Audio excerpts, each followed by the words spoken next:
पृथ्वी दोहन श्रीमद् भागवत महापुराण। श्री मैत्रेय जी कहते हैं, बुद्धिमान पुरुष भ्रमर के समान सभी जगह से सार ग्रहण कर लेते हैं। उन प्राचीन ऋषियों के बताए हुए उपायों का इस समय भी जो पुरुष श्रद्धापूर्वक भली भांति आचरण करता है वह सुगमता से अभिष्ट फल प्राप्त कर लेता है, परंतु जो अज्ञानी पुरुष उनका अनादर करके अपने मन कल्पित उपायों का आश्रय लेता है उसके सभी उपाय और प्रयत्न बार बार निष्फल होते रहते हैं। महाराज पृथु ऐसे प्रसन्न हुए कि सर्व काम दुहा पृथ्वी के प्रति उनका पुत्री के समान स्नेह हो गया और उसे उन्होंने अपनी कन्या के रूप में स्वीकार कर लिया। फिर राजाधिराज पृथु ने अपने धनुष की नोक से पर्वतों को फोड़कर इस सारे भूमंडल को प्राय समतल कर दिया। पिता के समान अपनी प्रजा के पालन पोषण की व्यवस्था में लगे हुए थे। वे पिता के समान अपनी प्रजा के पालन पोषण की व्यवस्था में लगे हुए थे। उन्होंने इस समतल भूमि में प्रजा वर्ग के लिए जहाँ तहाँ यथा योग्य निवास स्थानों का विभाग किया। अनेकों गांव, कस्बे, नगर, दुर्ग, अहीरों की बस्ती, पशुओं के रहने के स्थान, छावनियाँ, खाने, किसानों के गांव और पहाड़ों की तलहटी के गांव बसाए। महाराज पृथु के 100 अश्वमेघ यज्ञ। श्री मैत्रेय जी कहते हैं, विदुर जी, महाराज मनु के ब्रह्मावर्त क्षेत्र में जहाँ सरस्वती नदी पूर्व मुखी होकर बहती है, राजा पृथु ने 100 अश्वमेघ यज्ञों की दीक्षा ली।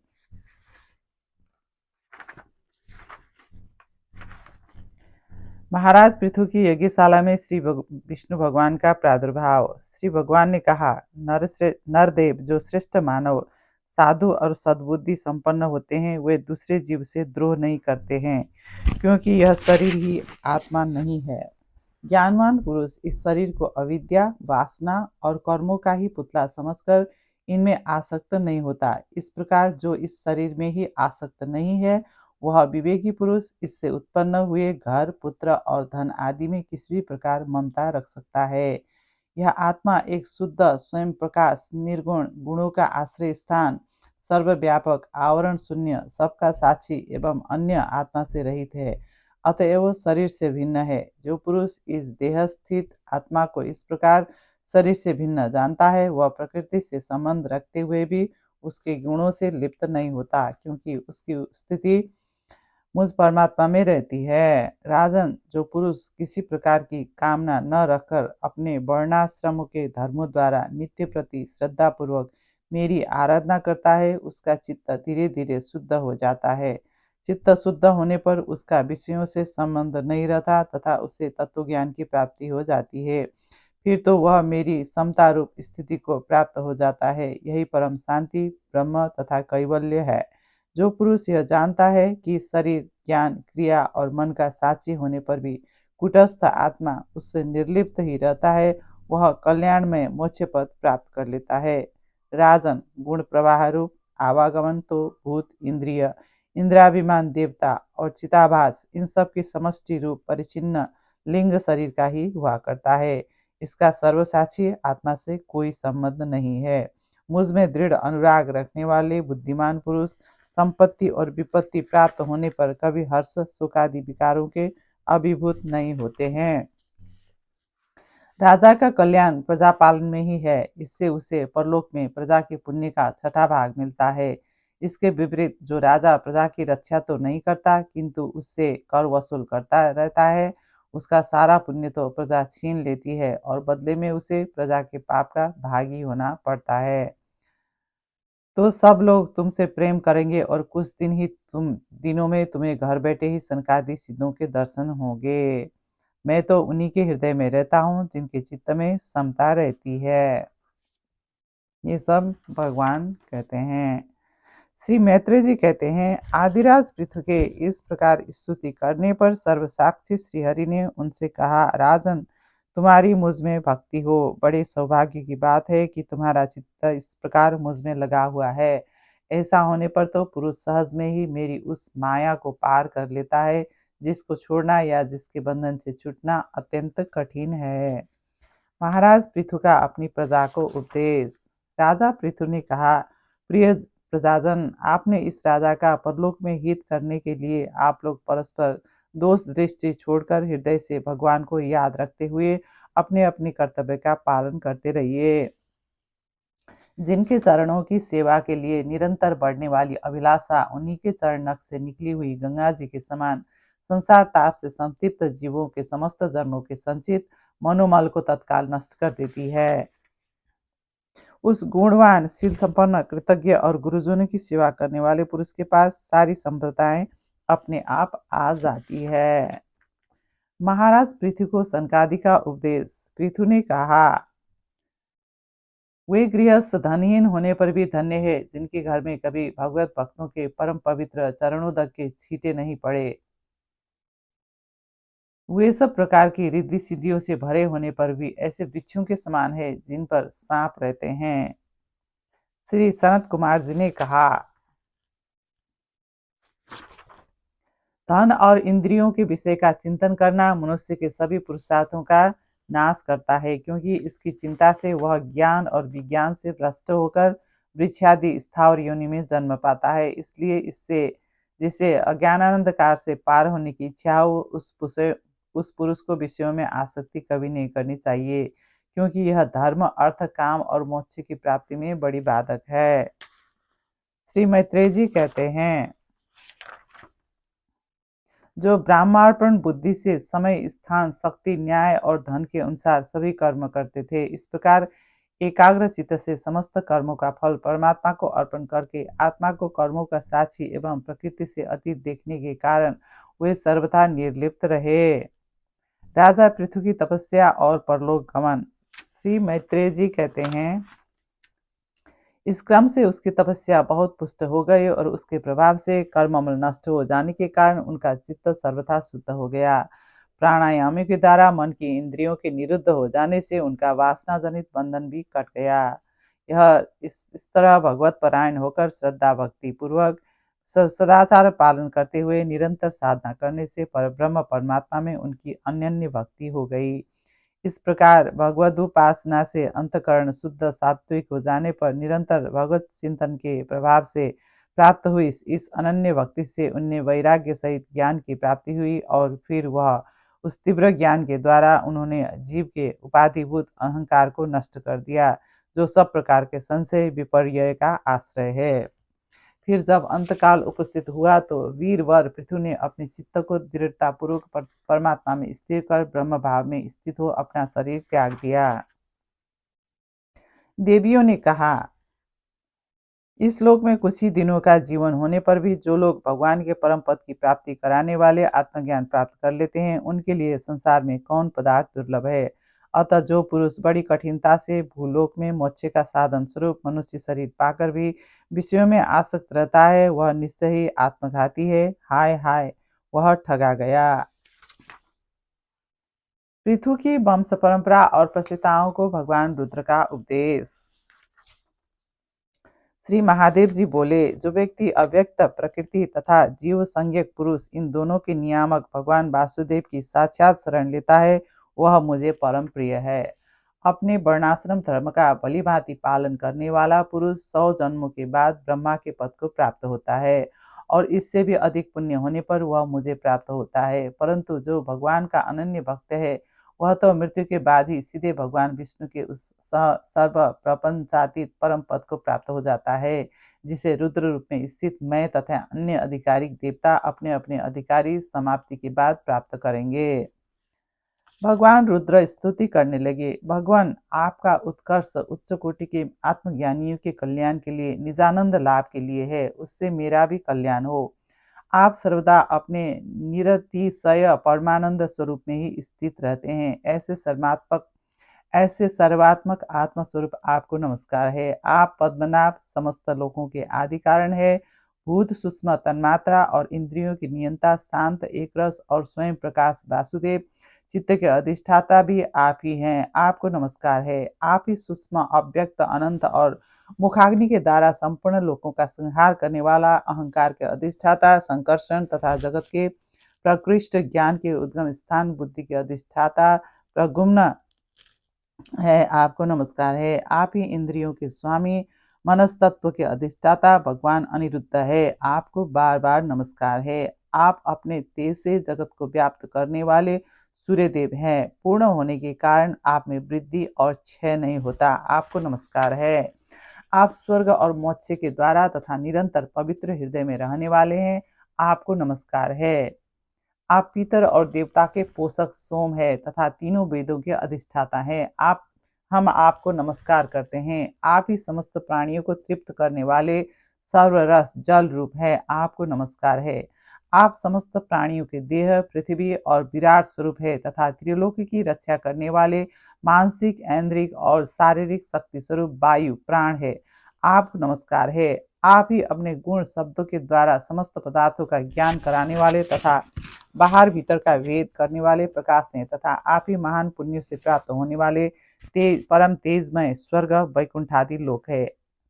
आप पितृलोक की प्राप्ति कराने वाले प्रवृत्ति कर्म रूप और देवलोक की प्राप्ति के साधन निवृत्ति कर्म रूप है तथा आप ही अधर्म के फलस्वरूप दुखदायक मृत्यु है। आपको नमस्कार है।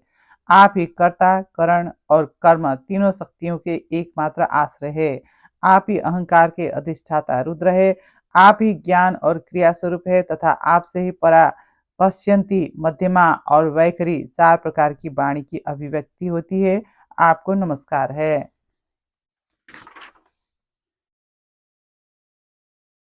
भगवान आपकी माया अनेक प्रकार के रूप धारण करती है। इसी के द्वारा आप इस प्रकार जगत की रचना पालन और संहार करते हैं जैसे यह कोई सद्वस्तु हो, किंतु इससे आप में किसी प्रकार का विकार नहीं आता। माया के कारण दूसरे लोगों में ही भेद बुद्धि उत्पन्न होती है। भगवान यह मोहग्रस्त जीव प्रमादवश हर समय इसी चिंता में रहता है कि अमुक कार्य करना है, इसका लोभ बढ़ गया है और इसे विषयों की ही लालसा बनी रहती है, किंतु आप सदा ही सजग रहते हैं। भूख से जीव लपलपाता हुआ सर्प जैसे चूहों को चट कर जाता है, उसी प्रकार आप अपने काल स्वरूप से उसे सहसा लील जाते हैं। भूख से जीव लपलपाता हुआ सर्प जैसे चूहे को चट कर जाता है, उसी प्रकार आप अपने काल स्वरूप से उसे सहसा लील जाते हैं। पुरंजनोपाख्यान का प्रारंभ। मैत्रेय जी कहते हैं, दुख के आत्यंतिक नाश और परमानंद की प्राप्ति का नाम कल्याण है, वह तो कर्मों से नहीं मिलता। श्री नारद जी ने कहा, राजन, पूर्व काल में पुरंजन नाम का एक बड़ा यशस्वी राजा था। उसका अभिज्ञात नामक एक मित्र था। कोई भी उसकी चेष्टाओं को समझ नहीं सकता था। राजा पुरंजन ने उस अद्भुत वन में घूमते घूमते एक सुंदरी को देखा। कमल दल लोचने, मुझे बताओ तुम कौन हो, किसकी कन्या हो, साध्वी, इस समय कहाँ से आ रही हो। महापुरुषों का कथन है कि श्री नारद जी ने कहा, महापुरुषों का कथन है कि इस लोक में पितर देव ऋषि मनुष्य तथा संपूर्ण प्राणियों के और अपने भी कल्याण का आश्रय एकमात्र गृहस्थाश्रम ही है। वीर शिरोमणि, लोक में मेरी जैसी कौन स्त्री होगी जो स्वयं प्राप्त हुए आप जैसे सुप्रसिद्ध उदारचित्त और सुंदर पति को वर्ण न करेगी। श्री नारद जी कहते हैं, राजन, उस स्त्री पुरुषों ने इस प्रकार एक दूसरे की बात का समर्थन कर फिर 100 वर्षों तक उस पुरी में रहकर आनंद भोगा। राजा पुरंजन का शिकार खेलने वन में जाना और रानी का कुपित होना। श्री नारद जी कहते हैं, राजन, एक दिन राजा पुरंजन पंचप्रस्थ नाम के वन में गया। इस समय आसुरी वृत्ति बढ़ जाने से उसका चित्त बड़ा कठोर और दया शून्य हो गया था। इससे उसने अपने तीखे बाणों से बहुत से निर्दोष जंगली जानवर का वध कर डाला। जिसकी मांस में अत्यंत आसक्ति हो, वह राजा केवल शास्त्र प्रदर्शित कर्मों के लिए वन में जाकर आवश्यकता अनुसार अनिषिद्ध पशुओं का वध करे, व्यर्थ पशु हिंसा न करे। शास्त्र इस प्रकार उच्छृंखल प्रवृत्ति को नियंत्रण करता है। राजन, जो विद्वान इस प्रकार शास्त्र नियत कर्मों का आचरण करता है, वह उस कर्मानुष्ठान से प्राप्त हुए ज्ञान के कारण भूत कर्मों से लिप्त नहीं होता। नहीं तो मनमाना कर्म करने से मनुष्य अभिमान के वशीभूत होकर कर्म में बच जाता है तथा गुण प्रवाह रूप संसार चक्र में पड़कर विवेक बुद्धि के नष्ट हो जाने से अधम योनियों में जन्म लेता है।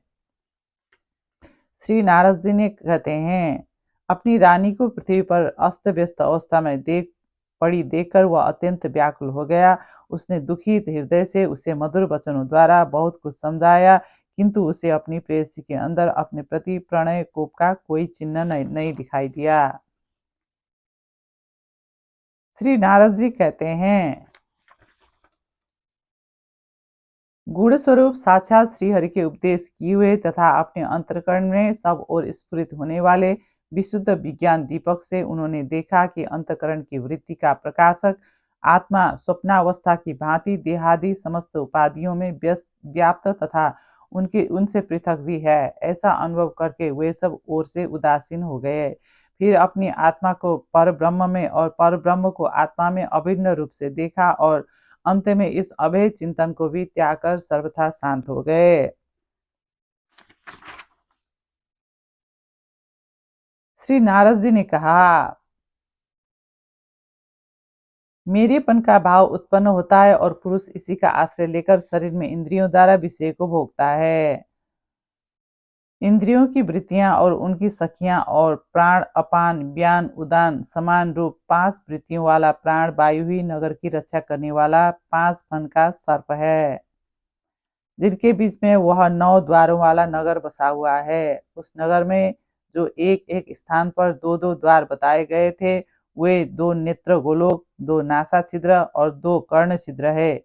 इनके साथ मुख, लिंग और गुदा, ये 3 और मिलाकर कुल 9 द्वार है। इन्हीं में होकर वह जीव इंद्रियों के साथ बाह्य विषयों में जाता है। दाहिने कान को दक्षिणा का और बाएं कान को उत्तर का द्वार समझना चाहिए। गुदा और लिंग, ये नीचे के 2 छिद्र पश्चिम के द्वार है। दोनों नासा छिद्र ही नलिनी और नालिनी नाम के द्वार है और नासिका का विषय गंध ही सौरभ देश है तथा घ्राणेन्द्रिय अवधूत नाम का मित्र है। मुख मुख मुख्य नाम का द्वार है। दाहिनी कान पितृहु और बायां कान देवहु कहा गया है। इन्हें श्रवणेन्द्रिय रूप श्रुतधर की सहायता से सुनकर जीव क्रमशः पितृयान और देवयान मार्ग में जाता है। लिंग ही आसुरी नाम का पश्चिमी द्वार है। गुदा निऋति नाम का पश्चिमी द्वार है। नरस वैशस नाम का देश है और गुदा में स्थित पायु इंद्रिय लुब्धक नाम का मित्र है। इसके सिवा 2 पुरुष अंधे बताए गए हैं, उनका रहस्य भी सुनो। वे हाथ और पांव है। इन्हीं की सहायता से जीव क्रमशः सब काम करता है और जहां तहां जाता है। हृदय अंतपुर है, उसमें रहने वाला मन ही विशुचि नाम का प्रधान सेवक है। जीव उस मन के सत्वादि गुणों के कारण ही प्रसन्नता, हर्षरूप विकार अथवा मोह को प्राप्त होता है। बुद्धि राजमहिषी पुरंजनी जिस जिस प्रकार स्वप्नावस्था में विकारों को प्राप्त होती है और जागृत अवस्था में इंद्रियादि को विकृत करती है, उसके गुणों से लिप्त होकर आत्मा जीव भी उसी उसी रूप में उनकी वृत्तियों का अनुकरण करने को बाध्य होता है। पुण्य और पाप, ये 2 प्रकार के कर्म ही उनके पहिए है। 5 प्राण डोरियां है। मन बागडोर है। बुद्धि सारथी है। हृदय बैठने का स्थान है। सुख दुखादि द्वंद्व जुए है। इंद्रियों के 5 विषय उनमें रखे हुए आयुध है और त्वचा आदि 7 धातुएं उसके आवरण है। 5 कर्मेंद्रिया, उनकी 5 प्रकार की गति है। इस रथ पर चढ़कर रथी रूप यह जीव मृग तृष्णा के समान मिथ्या विषयों की ओर दौड़ता है। 11 इंद्रियां उनकी सेना है तथा 5 ज्ञानेंद्रियों के द्वारा उन उन इंद्रियों के विषय को अन्यान्य पूर्वक ग्रहण करना ही उनका शिकार खेलना है। वृद्धावस्था ही साक्षात काल कन्या है, उसे कोई भी पुरुष पसंद नहीं करता। उन गुणों का अभिमानी होने से वह विवश होकर सात्विक, राजस और तामस कर्म करता है तथा उन कर्मों के अनुसार भिन्न भिन्न योनियों में जन्म लेता है। कभी राजसी कर्मों के द्वारा दुख में रजोगुणी लोकों में जाता है, जहां उसे तरह तरह के कर्मों का क्लेश उठाना पड़ता है, और कभी तमोगुणी कर्मों के द्वारा शोक बहुल तमोमयी योनियों में जन्म लेता है। इस प्रकार अपने कर्म और गुणों के अनुसार देव योनि, मनुष्य योनि अथवा पशु योनियों में जन्म लेकर वह अज्ञानांध जीव कभी पुरुष, कभी स्त्री और कभी नपुंसक होता है। आदिदेव, आदिदैविक, आदि भौतिक और आध्यात्मिक, इन 3 प्रकार के दुखों में से किसी भी एक से जीव का सर्वथा छुटकारा नहीं हो सकता। यदि कभी वैसा जान पड़ता है तो वह केवल तात्कालिक निवृत्ति ही है। जिस प्रकार स्वप्नावस्था में अपने मनोमय लिंग शरीर से विचरने वाले प्राणी को स्वप्न के पदार्थ न होने पर भी भासते हैं, उसी प्रकार ये दृश्य पदार्थ वस्तुतः न होने पर भी जब तक अज्ञान निद्रा नहीं छूटती बने ही रहते हैं और जीव को जन्म मरण रूपी संसार से मुक्ति नहीं मिलती। अतः इनकी आत्यंतिक निवृत्ति का उपाय एकमात्र आत्मज्ञान ही है। उसकी निवृत्ति गुरु स्वरूप श्रीहरि में सुदृढ़ भक्ति होने पर हो सकती है। ज्ञान और वैराग्य का आविर्भाव कर देता है। हृदय में बार बार चिंतन किए जाने पर भगवान जिस समय जिस जीव पर कृपा करते हैं उसी समय वह लौकिक व्यवहार एवं वैदिक कर्म मार्ग की बद्धमूल आस्था से छुट्टी पा जाता है। राजा प्राचीन वरी ने कहा, इसके सिवा जो जो कर्म यहाँ किए जाते हैं वे तो दूसरे ही क्षण में अदृश्य हो जाते हैं। वे परलोक में फल देने के लिए किस प्रकार पुनः प्रकट हो सकते हैं। श्री नारद जी ने कहा, राजन, स्थूल शरीर तो लिंग शरीर के अधीन है। जिस समय प्रधान लिंग शरीर की सहायता से मनुष्य कर्म करता है वह तो मरने के बाद ही उसके साथ ही रहता है। अतः वह परलोक में अपरोक्ष रूप से स्वयं उसी के द्वारा उनका फल भोगता है। संस्कार रूप से स्थित कर्म का फल भोगता रहता है। ज्ञानेंद्रिय और कर्मेंद्रिय दोनों की चेष्टाओं से जिस प्रकार ज्ञानेंद्रिय और कर्मेंद्रिय दोनों की चेष्टाओं से उनके प्रेरक चित्त का अनुमान किया जाता है, उसी प्रकार चित्त की भिन्न भिन्न प्रकार की वृत्तियों से पूर्व जन्म के कर्मों का भी अनुमान होता है। अतः कर्म अदृष्ट रूप से फल देने के लिए कालांतर में मौजूद रहते हैं।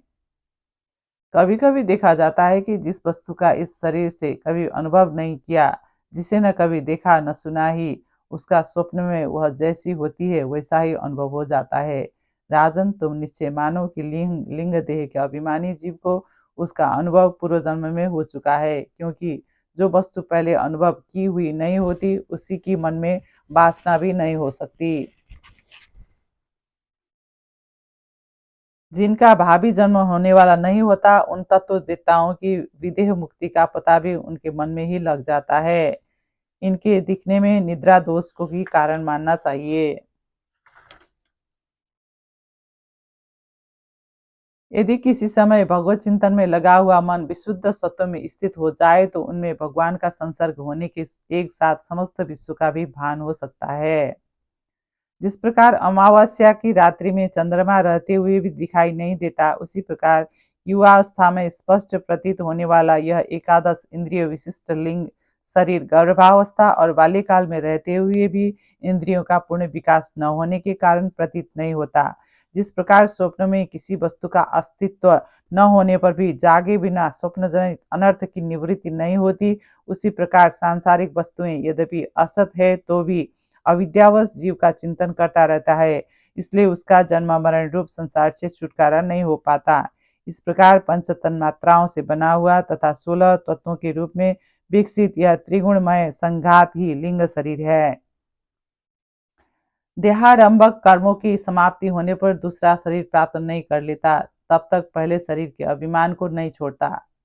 जिस प्रकार जोंक जब तक दूसरे तीर को नहीं पकड़ लेती तब तक पहले को नहीं छोड़ती, उसी प्रकार जीव मरण काल उपस्थित होने पर भी जब तक देहारंभक कर्मों की समाप्ति होने पर दूसरा शरीर प्राप्त नहीं कर लेता तब तक पहले शरीर के अभिमान को नहीं छोड़ता। राजन, यह मन प्रधान लिंग शरीर ही जीव के जन्मादि का कारण है।